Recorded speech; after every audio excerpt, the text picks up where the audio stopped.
This is Hannibal back here from the Hannibal TV on YouTube with another UFO news update. Let me start off by talking a little bit about Dr. Stephen Greer, who 4 days ago debuted a podcast, and the big gimmick he used to debut the podcast was he was going to drop some bombshells and disclosure would happen in 72 hours. It has now been 96 hours. And again, he also said in this podcast he's been at this for 33 years. So after 33 years, he says when he does this podcast, something's going to happen within 72 hours. Again, the only thing that's happened in the last 72 hours is this Jacob Barber News Nation interview. So was Greer referring to the News Nation interview? I don't know, but I'm sick of people saying stuff is going to happen and not happening in the UFO world. I will tell you guys about one interesting thing. News Nation, after they aired the Jacob Barber interview last night or this morning, it actually aired, I think, at midnight Eastern time, even though it was supposed to air at 8 p.m. They posted an interview with Dr. Jim Segala, a scientist, physicist, and engineer. And I actually enjoyed this interview with Dr. Jim Segala better than I did the Jacob Barber interview overall. It had some very good information.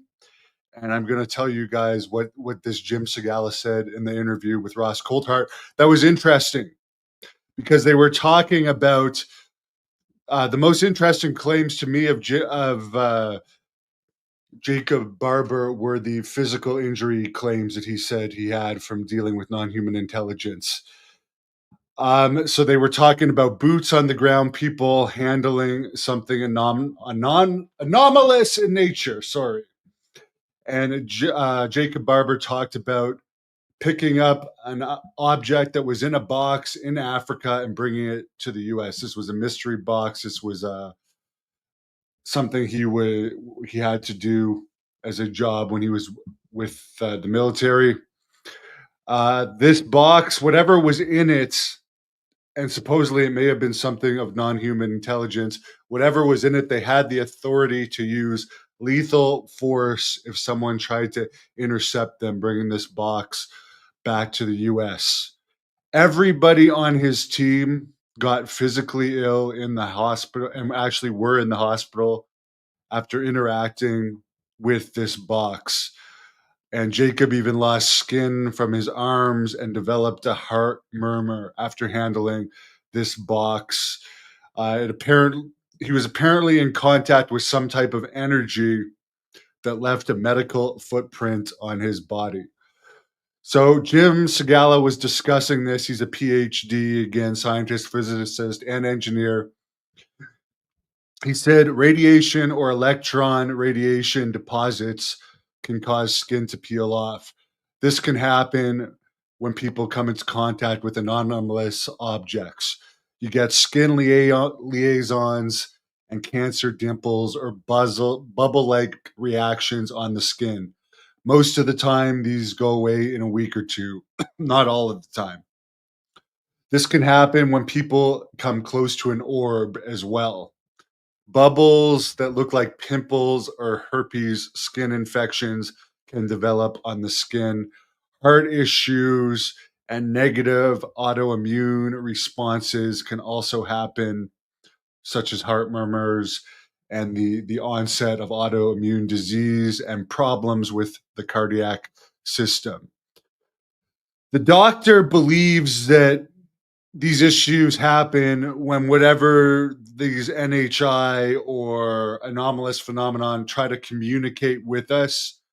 And these communications, as Jacob Barber discussed, might have a positive effect on our brains and even a euphoric feeling, but they can have a negative effect on the body.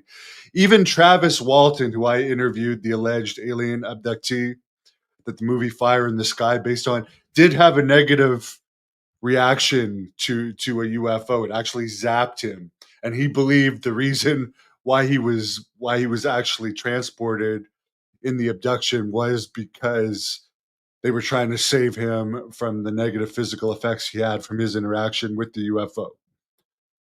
The doctor, Jim Segala, went on to say that people can feel either amazing or completely drained after one of these mystery anomalous object experiences. Some people have very sinister experiences, others have euphoric experiences. There seems to be no direct um like effect from like it can vary. There doesn't seem to be any direct reason why one person can have a good experience, one person could have a bad experience. Apparently, more than half of the time, the experience is euphoric or awakening with learning happening. Sometimes people allegedly are able to write ancient languages they don't even understand, and they write these in trance like states after having some of these experiences. There's thousands of different narratives on these abduction experience, or not abduction, but contact experiences. Sometimes they are abduction, but it's not like one thing happens to everybody. So you look at a guy like Stephen Greer that says it's always good, there's nothing bad. Well, it seems that bad stuff definitely can happen, whether intentional or not, as far as physical effects. Apparently, what's causing the bodies to react this way is some type of outside signal. And there have been instances where negative effects on the health to military people in general have caused government medical payouts. So, medical payouts have taken place to people related directly to effects that have happened from UAPs as I wipe off some water or something from my face. He does not dismiss, the doctor does not dismiss that there could be, these reactions could be due to some psychic connection with non human intelligence. He doesn't say straight out that this is 100% non human intelligence. It could be something else, but he does not dismiss that it's non-human intelligence causing these type of reactions due to either craft or bizarre brain signals with these people.